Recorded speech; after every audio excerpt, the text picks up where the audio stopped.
billionaire, got black Maid pregnant, and rejected son until DNA forced the truth. That baby ain't mine. His voice tore through the Bronx hospital like a storm, freezing nurses mid-step, making strangers stare in disbelief.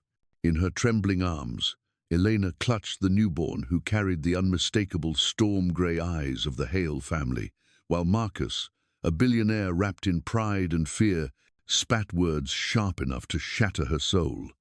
Outside, rain hammered the city, as if New York itself mourned. What would you have done in his place? Welcome to Emotional Echoes, a channel where emotions come alive, and every story leaves a lasting echo in your heart. Please subscribe to Emotional Echoes channel. Help us reach 1,000 subscribers so more souls can feel these stories. Stay with my video till the very end, and let me know where you're watching from, so I can see how far this story spreads. Now, let me tell you what happened next. The winter air outside was bitter, but inside the Bronx hospital, the air turned even colder. Elena lay pale and exhausted, cradling her newborn in trembling arms. She whispered soft words only a mother could say, yet before she could draw another breath, the sound of heavy shoes echoed down the hallway. Marcus appeared like a storm. His voice cut through the silence. "That baby ain't mine. Don't you dare put my name on that birth certificate. A maid? Are you kidding me?" Nurses froze, patients stopped walking, and the corridor filled with shock. Elena tightened her grip around the baby, her tears sliding quietly as if afraid to fall too loud. Marcus stepped closer, anger burning in his eyes. "You're just trash from the Bronx. You think you can scam me over my dead body?" His words stung sharper than the cold outside. People whispered, their eyes darting between the crying infant and the man who looked ready to crush the fragile moment. Elena lowered her face, refusing to answer. Silence became her only defense. The baby stirred, his tiny eyes opening for the first time, revealing a rare, stormy grey. For a brief second, Marcus flinched. That color belonged to his bloodline, a mark no one could deny. The crowd noticed too. Murmurs spread like wildfire through the hall, but Marcus forced his gaze away, jaw tightening as if denial could rewrite the truth. He spat bitter words one last time, insisting the child meant nothing to him. Elena pressed her lips against her son's forehead, her tears falling like a vow. In that instant, two worlds collided. A mother ready to protect at all costs, and a father determined to erase his own flesh and blood. That was the moment the tragedy began. 1 year earlier, the Hale mansion in Connecticut stood like a fortress, its chandeliers glittering while Elena bent over marble floors. She was invisible, moving quietly so her footsteps would not echo. Marcus barely noticed her, except to bark cold commands. "No fingerprints, no mistakes. You are nothing more than the help." She swallowed the humiliation because her family needed every dollar she earned. The winter banquet filled the house with music and expensive perfume, but Elena only caught fragments as she carried trays and wiped glasses. When the last guest stumbled out into the snow, she thought the night was over. Marcus called her into his study. His tie hung loose, his eyes red from drink, his voice thick with loneliness. He muttered that people loved his money, but never him. For a moment, she pitied him, seeing a man crushed under his father's shadow. Then his gaze shifted. The softness turned sharp. He pulled her closer, his breath heavy with liquor, whispering promises that sounded like threats. He said he would take care of her, but his hands were rough, demanding, not tender. Elena froze, torn between fear and disbelief. A part of her wanted to scream, another part wanted to push him away, but the power he held pressed her down like iron chains. When it ended, she felt stripped of dignity, her skin crawling as though she had been branded with shame that was not hers to bear. Weeks later, trembling but resolute, she told him she was pregnant. Marcus did not flinch. He reached into a drawer and threw a check across the desk, the slip of paper landing like a slap. $100,000. Abort it, or disappear. His words cut her open, each syllable dripping with contempt. He spoke of his father, of family honor, as if her body and her child were nothing but filth staining the Hale name. Elena stared at the check through a blur of tears. Her stomach churned, her chest hollow. She whispered that this was a life, not a mistake. But Marcus had already turned away. The door slammed so hard, the sound rattled in her bones, echoing long after she left. That night, she curled on her bed, clutching her stomach, feeling both defiled and determined. The man who had crushed her dignity would not crush her child. That vow rose from her pain like a flame in the dark. The Bronx apartment was falling apart. Paint peeled from the walls, the ceiling leaked every time it rained, and the radiator gave more noise than heat. Bills stacked on the counter, unopened envelopes with red warnings screaming past due. Elena sat at the table late at night, her head in her hands, knowing her mother's medicine was running out and her sister's tuition had already been sacrificed. Caleb whimpered in the crib beside her, and she whispered promises she was not sure she could keep. In the mornings, she pushed the stroller down cracked sidewalks, ignoring the way neighbors stared. Some only shook their heads, but others muttered cruel words. That maid thought she could trap a billionaire. Now look at her, raising a bastard in a slum. The words pierced her like knives, but she bit her tongue and kept walking. At the diner, the cruelty sharpened. A co-worker smirked as Elena scrubbed plates. You thought he'd marry you? Honey, you were nothing but a warm body for a lonely night. Another added with a laugh. Maybe if the kid grows up rich, he'll remember you as the maid who got lucky for 5 minutes. The sting of grease and soap mixed with the burn in her chest. She wanted to scream but swallowed it, her pride locked behind trembling lips. At night she counted coins, stretching tips that barely covered diapers and formula. The landlord banged on her door, demanding rent she did not have. She offered to pay half, but he sneered, telling her to find another man if she wanted charity. When he left, she collapsed against the door, clutching Caleb to her chest, her tears soaking his blanket. Each day was a war, and the battlefield was her own life. Across the bridge in Manhattan, Marcus sat in a glass tower with the city glittering beneath him. Contracts worth millions lay spread across his desk, but every word blurred. Each time he blinked, he saw Caleb's storm-grey eyes staring back at him. He rubbed his face, telling himself it was just guilt, just weakness. But the reflection in the polished window told another story, one he could not silence. Richard Hale made sure the chain around his son's neck pulled tighter. He leaned on his cane, his voice like a whip. If you ever admit that child is yours, you are no son of mine. Weakness destroys men. Family honor comes before blood. Marcus nodded, his jaw set, but when his father left, he leaned against the desk with shaking hands. He was trapped between the empire he had built and the truth that would not let him sleep. Two worlds ran parallel. In the Bronx, a mother fought against poverty, cruelty, and shame with nothing but love in her arms. In Manhattan, a man tried to bury his guilt under marble floors and glass walls. Yet both carried the same storm-grey eyes in their hearts, one as a promise of hope, the other as a curse he could not escape. The diner where Elena worked finally let her go. The owner pulled her aside, shifting uncomfortably before saying he could not risk the scandal. Too many customers whispered about the billionaire and the maid. She left with her last paycheck in a plain envelope, her heart heavy but her face composed for the sake of the baby in her arms. The next day, she walked through the aisles of the neighborhood supermarket. She could feel eyes following her, could hear the low voices travel between the shelves. Poor kid, no father. She gripped the stroller handle tighter, each word stabbing deeper. A woman laughed cruelly near the checkout line, saying some girls never learned that money does not come with love. Elena kept her head down, cheeks burning with shame she did not deserve. That night, back in her apartment, her phone buzzed with a message from an unknown number. Cash the check, stop the lies, last warning. Her hands shook as she stared at the words glowing against the dark room. The threat was clear, and for a moment fear wrapped itself around her chest, choking the air from her lungs.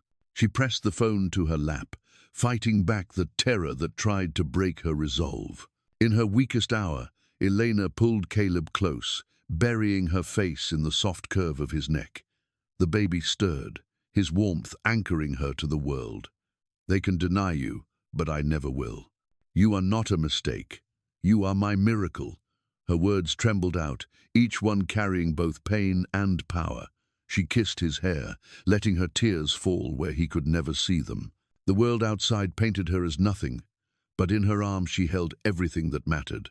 The loneliness pressed hard, the cruelty of others weighed her down, yet there was a quiet flame inside her that refused to die. No matter how loud the voices grew, no matter how heavy the threats became, she would not surrender her son to shame.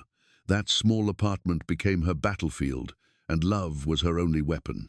Mrs. Johnson had watched Elena carry her burdens in silence for too long. One Sunday morning, she took Elena's hand and said it was time to step into the light. They walked together to a small brick church at the corner of the block. Inside, the stained glass caught the sun, painting colors on the worn wooden pews. Pastor Daniel greeted them with a voice that was steady yet warm. He listened quietly as Elena poured out her story. When she faltered, he placed a hand over hers and said that truth does not need permission, it only needs courage. His words sank into her like seeds in dry soil. For the first time in months, Elena felt the faint stir of hope. That night, she opened a notebook and began writing to Caleb. Each page held her promises and her pain, written so that one day he would know she had never been ashamed of him. "You are powerful. You are wanted. You are mine," she wrote with tears falling on the ink, turning her grief into testimony. Days later, Mrs. Johnson snapped a photo of Caleb sleeping in his stroller, his stormy grey eyes half open in the afternoon light. She thought nothing of it when she shared it online with a caption about angels watching over her neighbor's child. But the picture spread quickly. People noticed those rare eyes, eyes that looked nothing like Elena's, but everything like the Hale family's legacy. Comments flooded in, whispers turning into questions, questions turning into outrage. Marcus saw the photo late at night, alone in his penthouse. The child's gaze burned through the phone screen, dragging guilt he had tried to bury. His reflection in the window showed the same color, the same mark. He pressed the device to his chest, his heart pounding with a truth he could no longer escape. But before doubt could turn to action, Richard stormed into his office the next morning. His voice thundered, demanding obedience. "Destroy that woman. Ruin her name. If the world believes her, we lose everything." Marcus stood still, feeling his father's shadow stretch long across the room. He knew the empire had been built on intimidation and silence, and now he was expected to follow the same path. Yet every time he closed his eyes, he saw the boy, saw a truth that refused to stay buried. Outside in the Bronx, neighbors began to treat Elena differently. Some offered nods of sympathy. Others whispered that maybe she had been telling the truth all along. The tide was shifting, but so was the danger. Between a mother with nothing but faith and a family empire with everything to lose, the lines of battle were being drawn. Elena's heart held only love, but Marcus's world was built on fear. And somewhere in between, the image of a baby with storm-grey eyes lit a fire that could not be put out. The community clinic buzzed with chatter and the sound of coughing children. Elena sat in a corner, rocking Caleb gently, trying to disappear into the worn fabric of her chair. The door slammed open. Marcus filled the doorway, his presence slicing through the room like lightning. People froze, whispers echoing. What was a billionaire doing here? His voice thundered across the waiting room. "You are nothing but a liar. Stop dragging that child around, pretending he belongs to me. You think pity will rewrite the truth." Elena's heart pounded, but she rose slowly, clutching Caleb tighter. Her eyes glistened, yet her voice was steady. "Look at him, Marcus. You can lie to the world, but you cannot lie to yourself." The silence that followed was thick enough to choke. Nurses stopped mid-step. Mothers held their children close. Marcus tried to sneer, but his jaw trembled when his eyes met the storm-grey gaze staring back at him. His hand twitched at his side, then lifted half an inch as if reaching out. Caleb blinked up at him, innocent and unafraid. For a heartbeat, Marcus's lips parted, his throat tight with the shape of a word he could not release. "Father." Elena's tears spilled, but her chin stayed high. "He belongs to no shame, only to love. He is flesh of your flesh, whether you admit it or not. I will never let him feel like a mistake, not while I breathe." Her words cracked with pain and power, carrying across the room like a vow no one could silence. Marcus's shoulders shook almost imperceptibly. His eyes shone as though fighting tears, his mouth twitching between denial and surrender. But then the weight of every watching eye crashed down, and pride closed the cage around him once more. He turned abruptly, pushing past the crowd, footsteps echoing sharp against the linoleum floor. Yet, as he vanished through the doorway, his hand still trembled, and his chest heaved with a truth too heavy to bury. The image of those storm-grey eyes burned into him, and the sound of Elena's vow clung to his ears. He had left the clinic, but he had not escaped. The story broke like fire in dry grass. Elena sat in the modest living room of Mrs. Johnson's apartment, her hands folded nervously, while a young reporter pressed the record button. Her voice was soft at first, but every word carried years of silence breaking apart. She told them about the mansion, the promises, the rejection, and the check thrown like trash across a desk. When the interview was published, headlines exploded across every newsstand. "Billionaire denies, Maid's baby despite proof." Marcus woke to a wall of flashing screens. News anchors repeated her story with grim faces, while images of Caleb's storm-grey eyes filled the background. By noon, the board of directors demanded an emergency meeting. Voices rose in the glass conference room, investors threatening to pull millions. They asked how long he planned to let a Maid story drag their empire through the mud. Marcus sat rigid, sweat at his collar, haunted by the same eyes that stared back whenever he faced a mirror. Behind closed doors, his lawyer Martin laid out a plan. "We smear her, call her unstable, a gold digger, a liar. Turn the public against her before she destroys you." Marcus tried to nod, but when he caught his reflection in the polished table, he froze. The reflection had his jawline, his shoulders, and Caleb's eyes. He blinked hard, but the image clung to him, refusing to fade. For Elena, the storm outside was relentless. Paparazzi camped outside her building, their cameras firing each time she stepped onto the sidewalk. Strangers shouted insults as she walked to the corner store. "Gold digger, liar." She pulled Caleb's blanket higher, shielding him from the noise, while her own heart cracked under the weight of judgment. It felt like the world had already chosen sides, and she was losing. Mrs. Johnson placed a steady hand on her shoulder one evening when Elena could barely hold back her tears. "Some battles feel impossible," she said, "but this one matters because it is for him." She looked down at Caleb, asleep, with his tiny fist curled against his cheek. For the first time in days, Elena let herself believe she was not alone. The chaos did not slow. Each headline, each insult, each meeting added pressure like stones piling on a fragile bridge.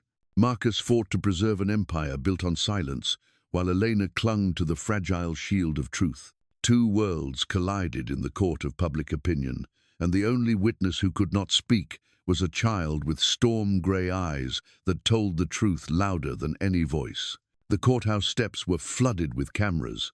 Reporters shouted questions, their voices clashing like thunder, while flashes burst against the grey sky. Elena clutched Caleb close as she walked through the chaos, her heart pounding but her eyes steady. Inside, the judge's order was clear. A DNA test would settle the storm. There would be no more hiding, no more silence. The test was done quickly, swabs taken and sealed, while the world waited outside. Days later, the results were read in a courtroom packed with press. 99.99%. Marcus Hale was the father. The words hit like an explosion. Gasps rippled through the crowd. Reporters rushed for the exits, already typing headlines that would ignite every screen across the country. Marcus sat frozen, as if the floor had fallen from beneath him. His company's stock plummeted within hours. Board members resigned, investors fled, and in the middle of the collapse stood his father. Richard's face was stone, his voice unyielding. "From this day forward, you are no son of mine. Family honor is gone. You destroyed it." He turned and walked away, leaving Marcus with nothing but the echo of rejection. The cameras were waiting outside the courthouse, a wall of light and sound pressing down on him. Marcus stepped to the microphones, his hands trembling, his breath uneven. "For too long, I denied the truth. For too long, I let fear make me less than a man.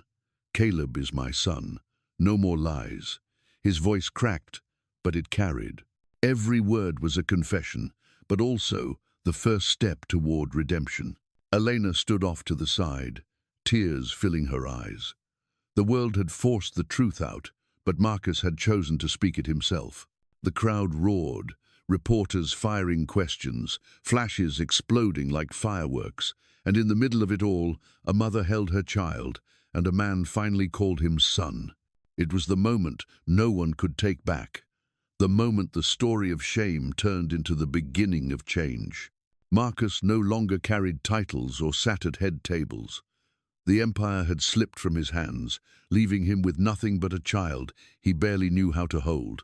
The first time he tried to change Caleb's diaper, the tape stuck to his own sleeve, the wipes scattered across the floor, and the baby wailed louder with every clumsy movement. Elena stood by the doorway, arms crossed, saying nothing. Her silence felt heavier than anger. The second time, he tried again. His fingers were still awkward, but he managed to keep the diaper straight. When Caleb let out a soft laugh instead of a cry, Marcus felt something break open in his chest.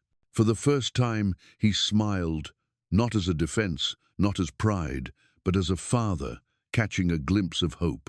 Feeding time was no easier. He bought the wrong formula twice, and Elena's frustration boiled over. She told him sharply that Caleb's stomach could not afford his mistakes. "If you come into his life, you stay. If you promise, you keep it. No disappearing this time." Marcus lowered his head, shame pressing against his ribs. "I don't know how to be a father," he whispered, "but I will learn, even if it costs me everything." He began to show up every day, proving his words with presence. He walked cracked sidewalks with a stroller, ignoring the stares he once feared. He sat in waiting rooms with working-class parents, the diaper bag cutting into his shoulder. He stumbled through bedtime stories, his voice breaking, until Caleb reached out a small hand to his face. That touch, simple and wordless, pulled him further away from the man he had been. One night, Elena tested him. She handed him Caleb's bottle and left the room without a word.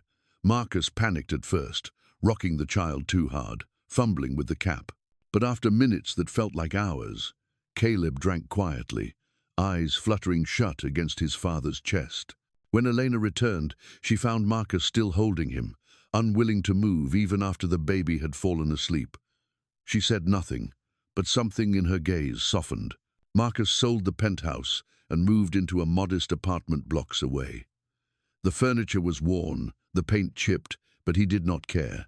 Being close mattered more than marble floors ever had. Slowly, Elena began to see consistency where there once was arrogance, humility where there once was cruelty. She did not forgive easily. She watched, she measured, she waited, and Marcus kept showing up, every day, with nothing but determination. He had fallen from power, but in the ashes he found a different kind of strength. Not the strength to control, but the strength to stay, to listen, to be broken and still choose love. And as Elena watched him stumble and rise again, she realized the impossible had begun. A man once defined by pride was being remade, one small act of fatherhood at a time. On a quiet Sunday morning, the doors of the neighborhood church opened. Marcus walked in carrying Caleb against his chest, his steps uncertain, but his gaze clear. The congregation turned, whispers swelling into silence. He stood at the front, holding the child high enough for all to see. "This is my son," he said softly but firmly. I was blind before, but I see now. And I choose him every single day. Elena, seated in the front row, could no longer hold back her tears. Her shoulders shook as she covered her face, then lowered her hands to see Marcus standing tall, not as a billionaire, not as a man trapped by pride, but as a father. Pastor Daniel nodded slowly, and the room erupted in applause. Neighbors rose to their feet, clapping and crying, the sound washing over Elena like a tide of grace. Later, the three of them sat on the worn steps outside their Bronx building. The sun cut through the clouds, and Caleb's laughter rang out like bells. Marcus leaned closer, his hand finding Elena's, his voice low and raw. I cannot erase the past, but I can build a future. With him, with you, if you will let me. Elena looked at him, her tears meeting a quiet smile, and for the first time in years, hope felt real. The story ended not with riches or power, but with a man learning to love, a woman choosing to trust again, and a child who bound them together. Healing had not come quickly, but it had come. And as the city moved around them, their little family sat in the sunlight, proving that love and truth will always outlast money. From a moment of denial in a cold hospital hallway to a father choosing love over power, this story carried us through heartbreak, shame, and finally, redemption. It reminds us that no fortune, no legacy, is greater than the bond between parent and child. Love and truth will always outlast pride. If this story touched you, share your feelings in the comments and let me know where you're watching from. Please like, share, and subscribe to Emotional Echoes so more souls can feel these stories. Thanks for listening.